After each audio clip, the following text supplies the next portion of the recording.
What's going on, guys? It's your boy A, typical security guard. Listen, we're gonna go ahead and get this thing started. Let me move this over just a little bit. I want to keep the flame in the background, man. I love the ambiance here. I am actually in Tennessee at the moment.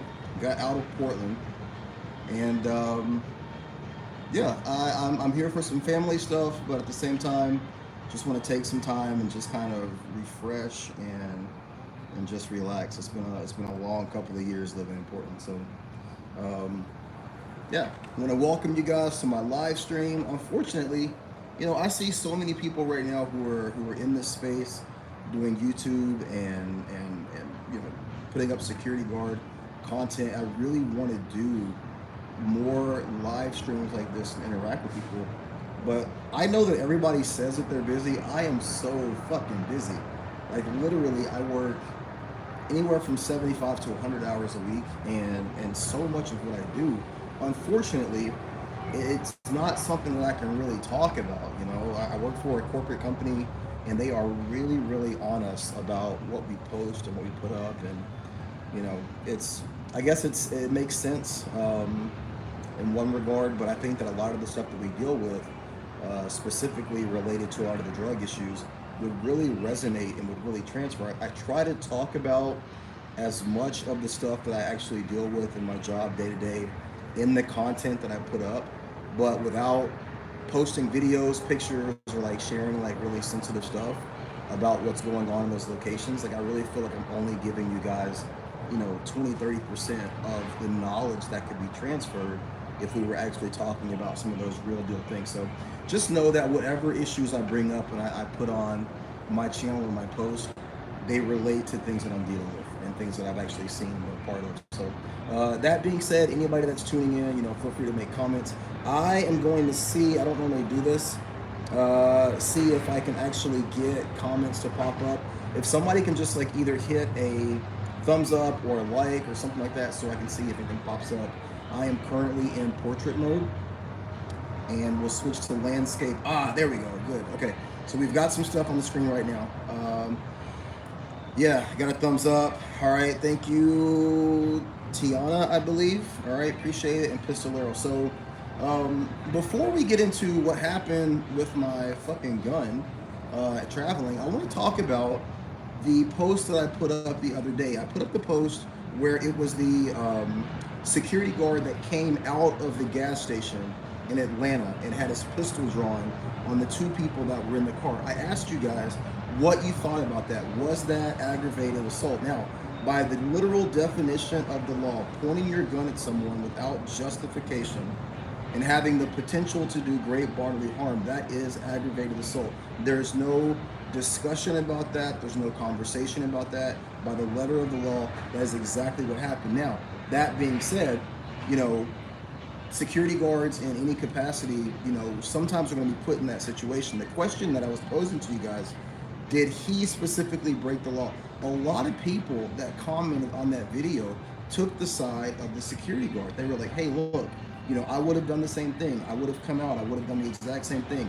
I would have intervened in that situation. Now, guys, we talk about this all the time, and I think that more so than probably any channel that's on YouTube providing security guard content, I always try to implore you guys to err on the side of caution.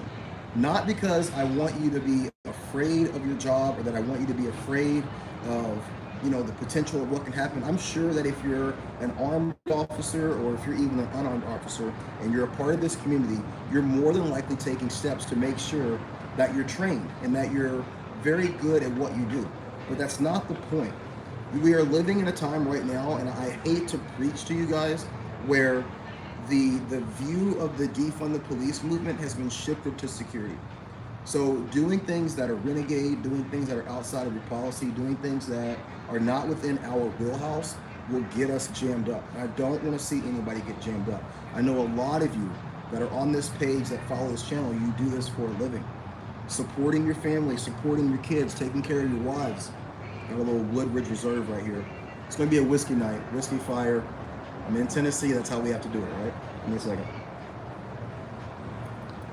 more than anything else, taking care of your families and not getting yourself jammed up is so important. So, I have been involved in a situation very similar to that video where a female was involved and there were multiple guys, and she was claiming that she was the victim of something. Now, in that video specifically, what we don't know is that her vehicle?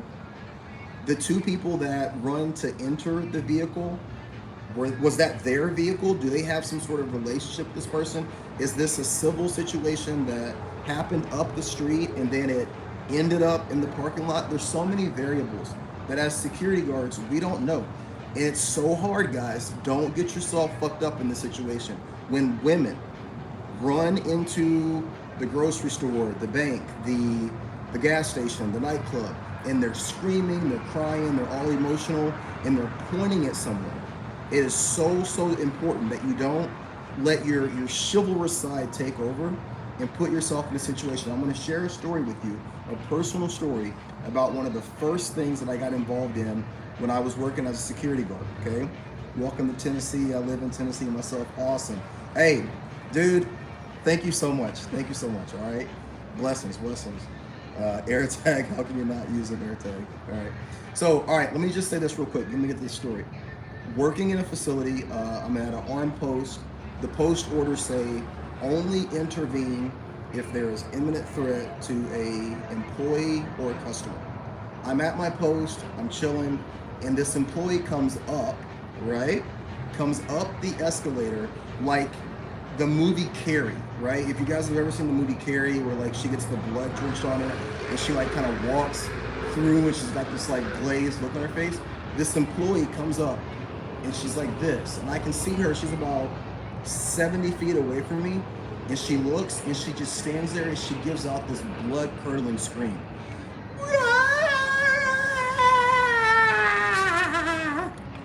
I'm like, what the fuck, right? So, Captain Safe, you know what I mean? I take off running, I get there, I'm like, yo, what's going on? What's the matter? And she's like, he put a gun in my bag and said he was gonna kill me. Ah! And I'm like, oh my God, where? Downstairs in the garage. He's right outside the garage door. Ah! I'm like, fuck, right? Now, clearly, I'm saying this to cover, I'm saying this next part to cover my ass. Clearly, there were other employees downstairs in the garage, so I went down to the garage to make sure that everyone was safe, you know, regardless of the situation. So I get down to the garage, she follows me down there, she gets outside, and she's like, he's right over here. I look outside on the sidewalk, there's nobody there, right? But there's all this stuff, stolen stuff, like a cart, a whole bunch of like garbage and shit, and you can tell that like either a homeless person or a crazy person, like they've got shit just strewn everywhere, right? She's like, he was right there. I'm like, okay. So now at this point in time, like 3 other employees come out from the loading dock, okay? So it's me, it's her, 3 other male employees, right? And she's telling the story. Oh, I walked up and the guy put the gun in my back and he was like, bitch, I know who you are. I know where you work. I know where you live. I'm gonna fucking kill you. Give me all your money. And she's like, and I ran and I came in, I got the security guard. Now, as she's saying this homeless guy is walking at the end of the street. I mean, he's like, 20 yards away from us. And she points, she goes, that's him. And the 3 employees take off running, right? Hey, motherfucker, stop, hey. So I'm like, oh shit.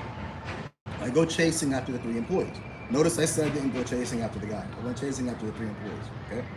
So I catch up to the 3 employees. At this point, they've already got this guy completely surrounded, right? They've got him surrounded, like, sit down. And I'm trying to get control of the situation. I'm pushing back the one employee. I'm trying to get in between the other employee and the guy, right? And as he sits down, the female employee comes up and she looks and she goes, oh wait, no, that's not him. Oh wait, no, that's not him. God, you see the potential that this situation could have gone in terms of a false arrest, an unlawful detainment, right? A host of anything, right? This whole situation could have gone south in so many different ways, just off the basis that this person was pointing out people.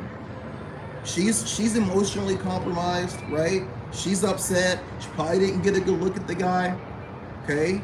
But that situation, had I acted or responded, gotten in front of the guy, stopped the guy, demanded that the guy sit down, drawn my firearm, any of those things would have put me in a position to not only lose my job, but be liable,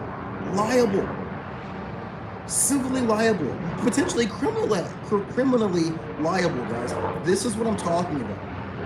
And in so many times in the comments, people are like, oh, fuck that, right? We talked about fuck that aisle, right? We talked about that last time. Fuck that aisle. I hear that all the time. Guys, that's fine. Take that attitude. Live on fuck that aisle and see what happens.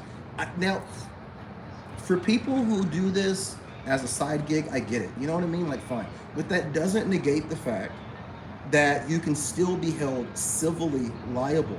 I looked it up the other day. The average cost for a criminal attorney in Portland, Oregon is between $125 and $300 an hour. Now, if you pull your gun on someone and you are guilty of aggravated assault, okay, and you have to fight this in court between, let's say it's $250. You're taking the $150 and $300. Say it's $250, $225 an hour.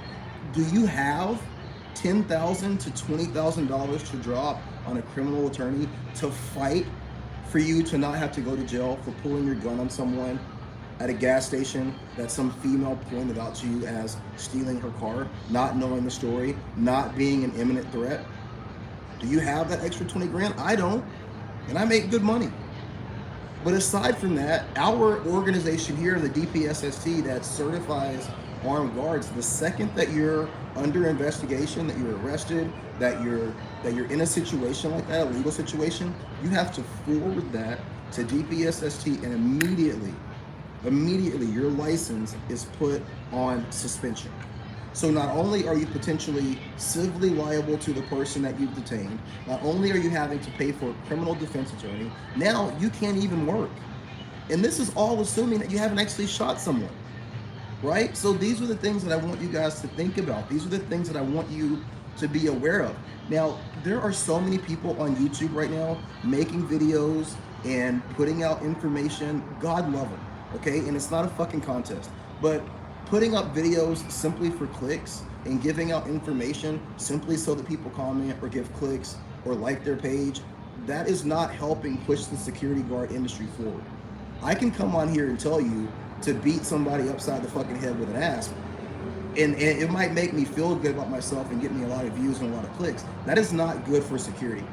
And what's not good for security is to have even one security guard make a huge mistake that leads to the assault or the unlawful detention or the death of somebody, because it's going to affect all of us. And we have to be aware of that. We have to be aware of that. Take a quick drink here. Hey, how are you? Good. What's your name? My name's Deborah. What is it? Deborah. Hi, Deborah. I'm making a video, and I'm happy that you came out here. I just want to say hello. We got a friend named Deborah over here. Well done for not letting the other 3 employees' reaction be contagious and put you in a position. I want to see that comment. Hang on. Live chat. There we go. Cool. Yeah. Hey, man, listen.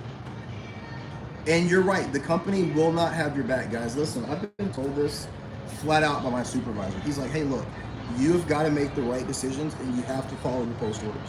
Those post orders, guys, are contractually binding agreement between your security company and the contract holder, right? Whether that's a grocery store, a bank, whatever. The lawyers have gotten together and they've sat down and said, under these circumstances, we will back you guys. It's for as long as you are providing these services, but it has to be within these circumstances. And all of you, no matter where you're working, whether you know it or not, there is a post-order agreement.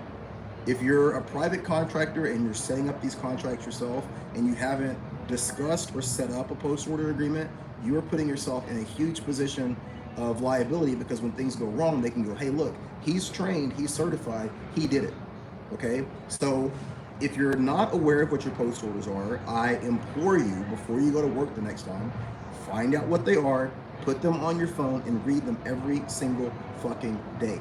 We have our post orders. I have them on my phone. I have them on my desk, right?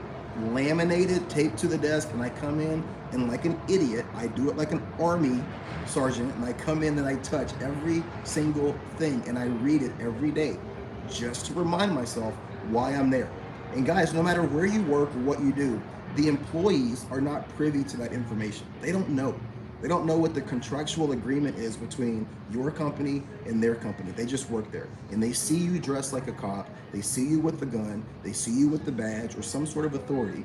And they expect you to respond and act in things that are happening. But you have to understand what your obligations are and what your restrictions are, and not put yourself in a situation where you get jammed up. So that's my story for that. Before I get into the gun being lost, does anybody have any questions for me?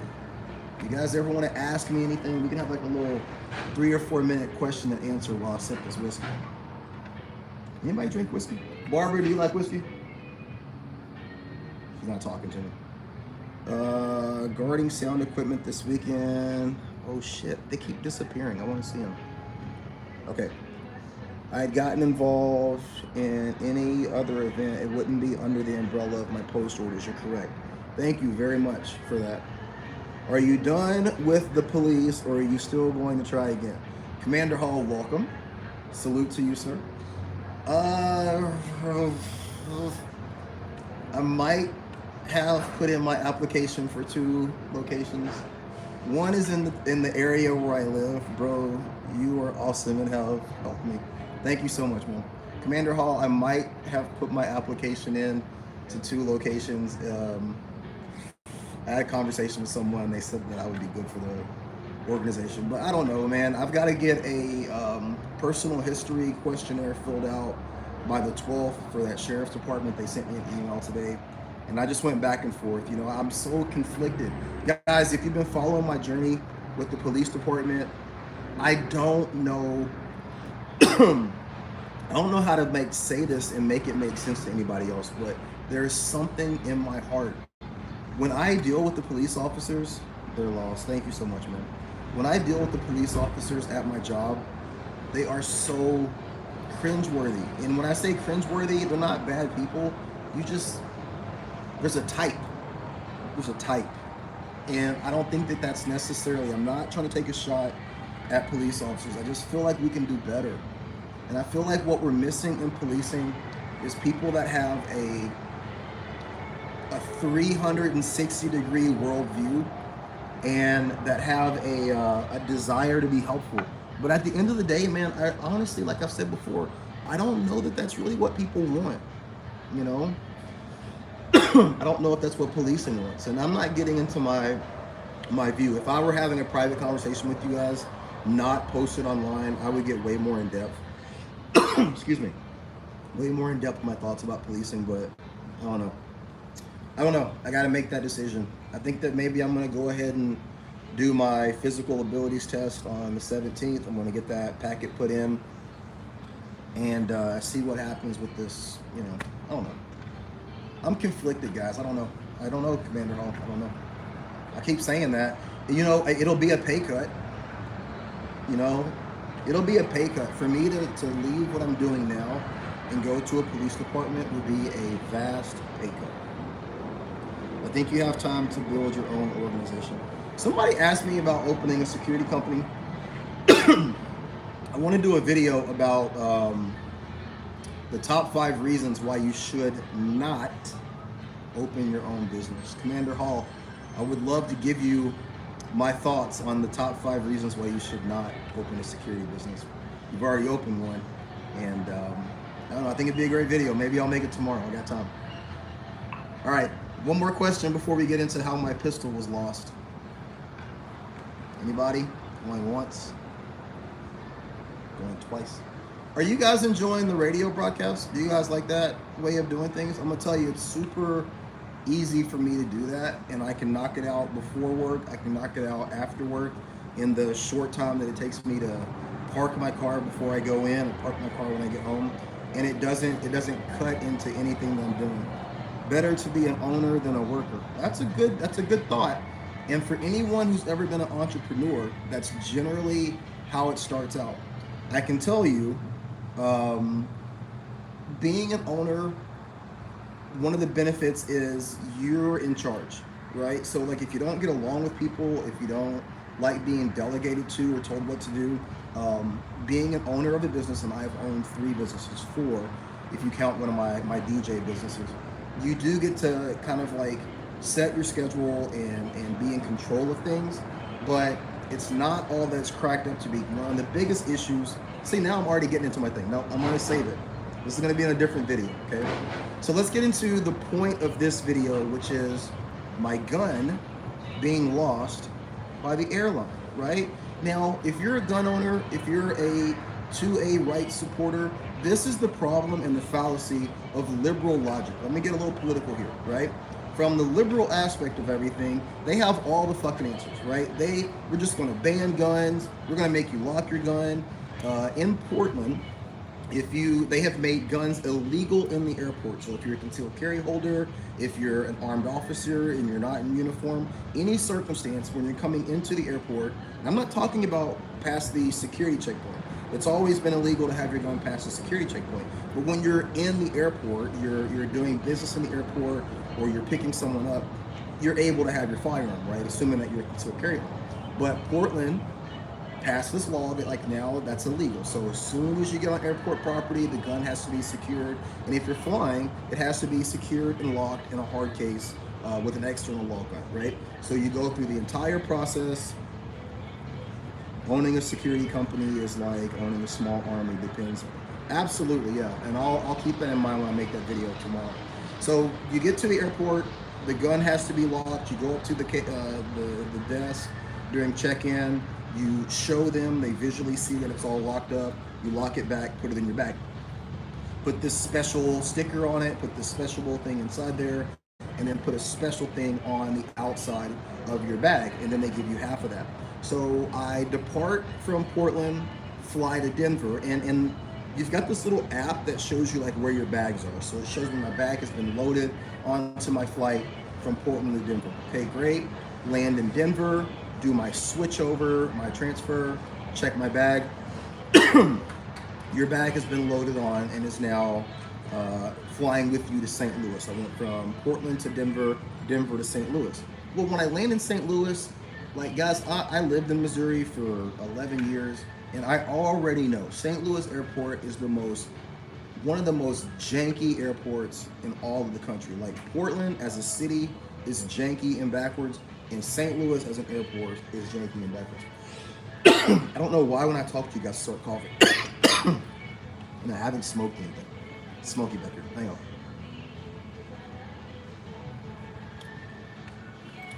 So, one of the reasons I'm afraid, yeah, dude, for real, right? My point is, liberal ideology is like, we know best, and we can do this, and we can do that, and we're gonna impose all of these different rules and regulations on you. And then when it comes to your firearm, they're the ones that fucking lose my gun. So again, I land in St. Louis, and I've got 15 minutes to get off the plane, go down to the baggage claim area, get my bag, and then get upstairs to meet a shuttle that's going to take me to the next airline, right? When I get down there, I'm looking, and like all the bags are coming up, and I already knew. Like before I even got down there, I'm like, this is going to be some jankiness. Every other time, whenever I've flown with my gun, they always send it to the special office. So I locate that office, I go in there, I'm like, hey, I just flew in from Denver, I have a firearm in my bag, is my bag here? And the guy's like, why would your bag be here? I'm like, first off, he's like on his phone and could like give a shit. And he's like, I'm like, sir, they always send it to like one of these offices that has a firearm in it. He's like, no, it's gonna come up on that carousel 6. Okay, so I watch carousel 6, all the bags come up, no bag. All right, so now I go back in there, I'm like, sir, all the bags from that flight came up and my bag isn't there. And I've got like 7 minutes to get upstairs and catch the shuttle. Meanwhile, the guy from the shuttle is calling me. He's like, hey, I can't sit here all day. I'm in this loading, unloading zone. Like, the cops are giving me a hard time, like, where are you? Like, bro, I'm trying to find my bag. Just sit tight, right? Sir, it's not out there. Yeah, it is. It's out there. Go look. It's coming up right now. Real attitude. Go out there, 2 or 3 minutes, nothing. Sir, it's not there. Like, here is my ticket. Will you punch in the little numbers that are on my ticket and tell me where my fucking bag is, right? He takes the ticket. He punches it in. He's like, you need to go talk to this lady that's over here, like 3 minutes away. So I walk over there. Another employee that is just like completely bothered that I'm talking to him. Why people get into customer service that don't want to talk to people boggles me, and it blows my mind. Your job is literally, it says customer service, it says like information desk or information help desk. Like, their job is literally to help me, right? So I go over there to talk to her. She seems like she doesn't want to be bothered. And she's like, no, you got to go back over to the United area and talk to that guy. Okay, go back over there. Hey, she said come talk. So it's like ping pong, back and forth, you know, some crazy comedy sketch where one guy is passing me off to another person and it's back and forth. And I'm like, look, it's a firearm, guys. Like, this should be an issue. And nobody seems concerned that in St. Louis, one of the most deadly cities in all of America, that there's a unattended firearm somewhere that no one can find, right? Not to mention the fact all my clothes, I've got like a drone, I've got all kinds of shit in my bag. It's not just my gun, it's my whole bag, right? I'm getting heated just thinking about this. So finally the shuttle guy's like, yo, I gotta go, man. You're gonna have to miss your flight, right? And I'm trying to make it to Tennessee for my daughter's graduation, and I'm livid. And I'm like, I'm gonna end up getting arrested. I'm like yelling, I'm oh my God, I'm so hot. And so finally, one of the guys from the airline calls me and he's like, hey, listen, man, the shuttle had to leave.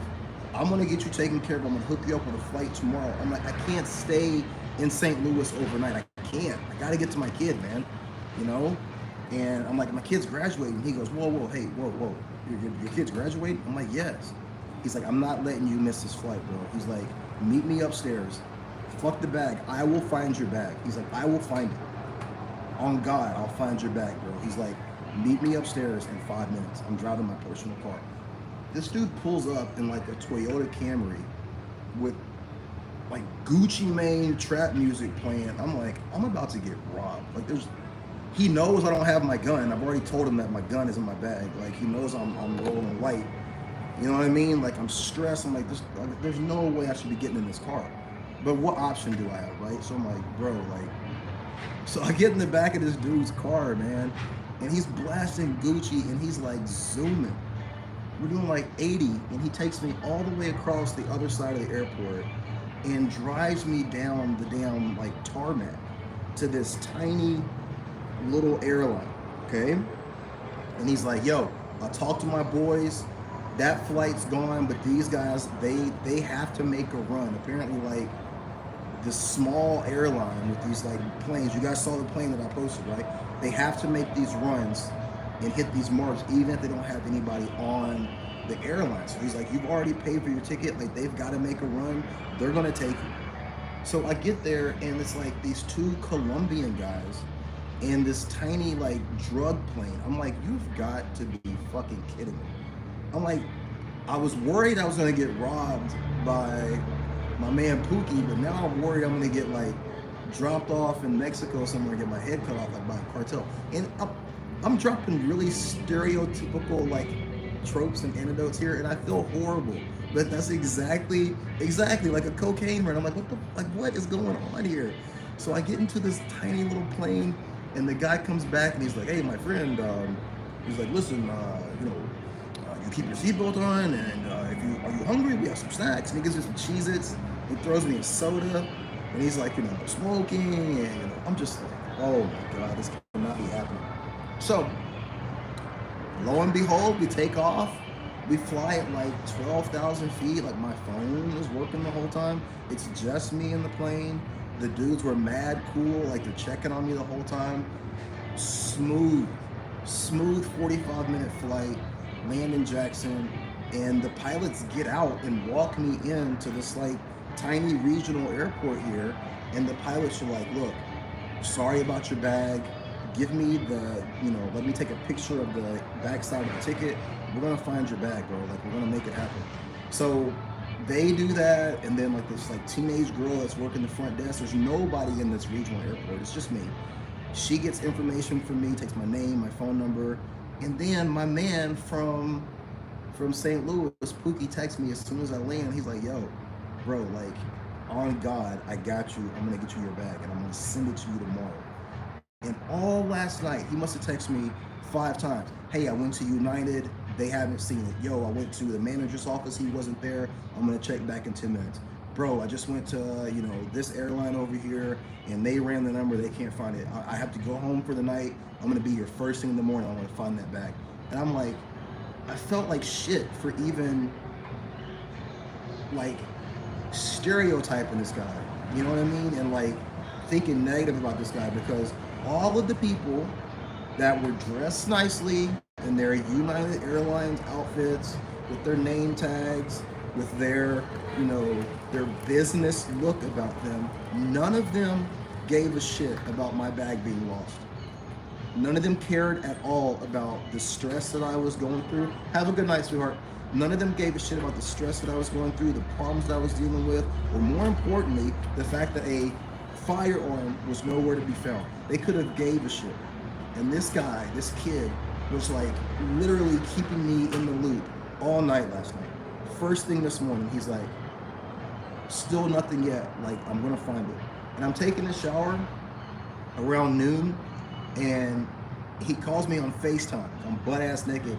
I'm like, I'm not gonna answer the phone, and like, you know what I mean? So I put the phone up like this to the ceiling, and he's like, bro, yo, man, I need you to look at this real quick. Is this your bag?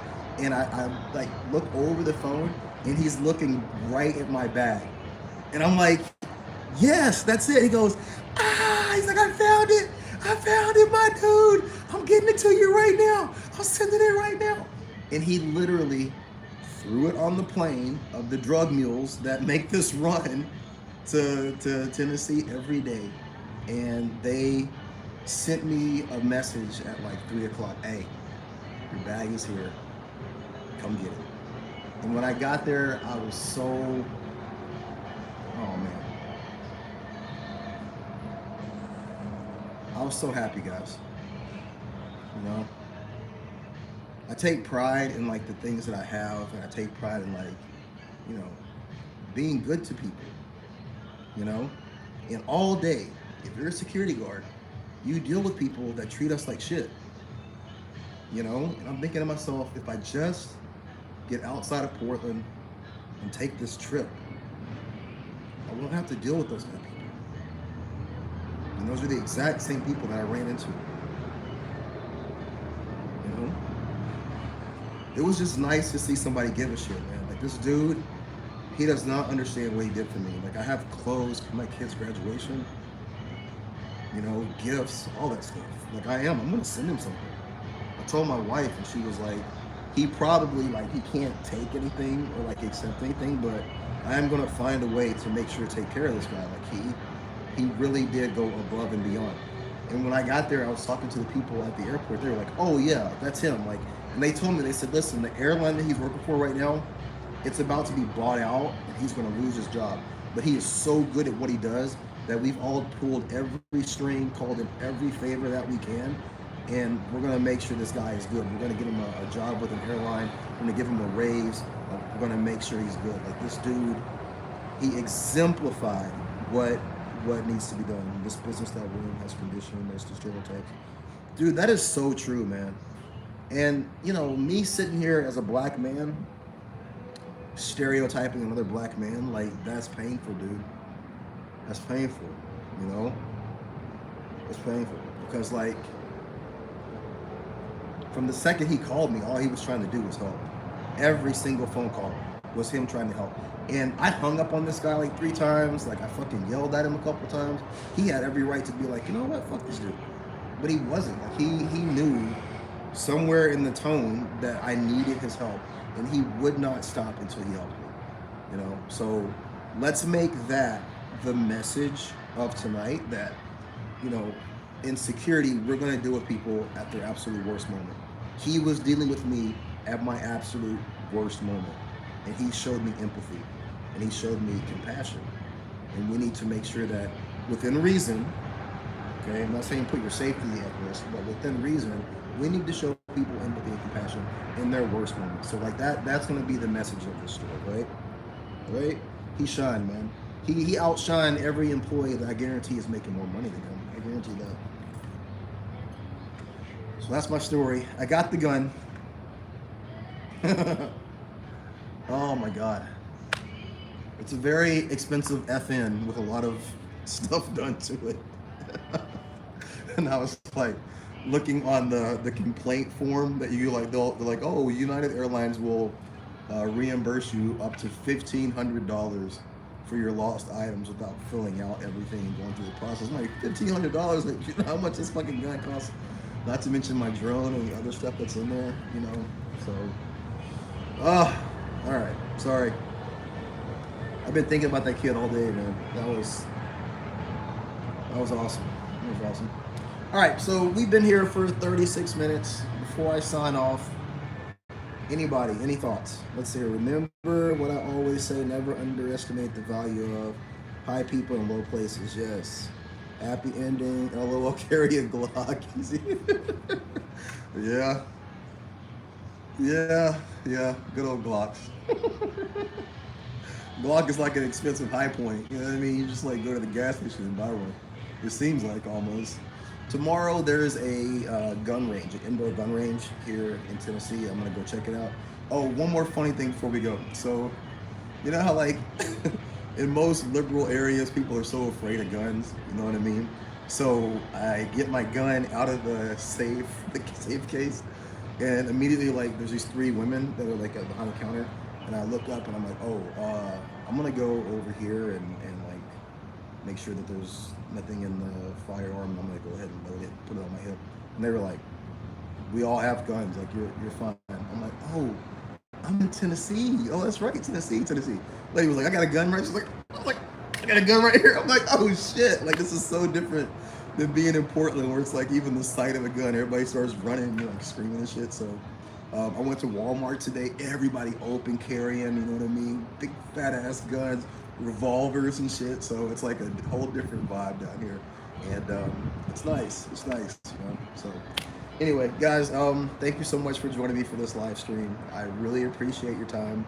I'm gonna be posting at the very least tomorrow, one radio episode and potentially a review of this gun range tomorrow.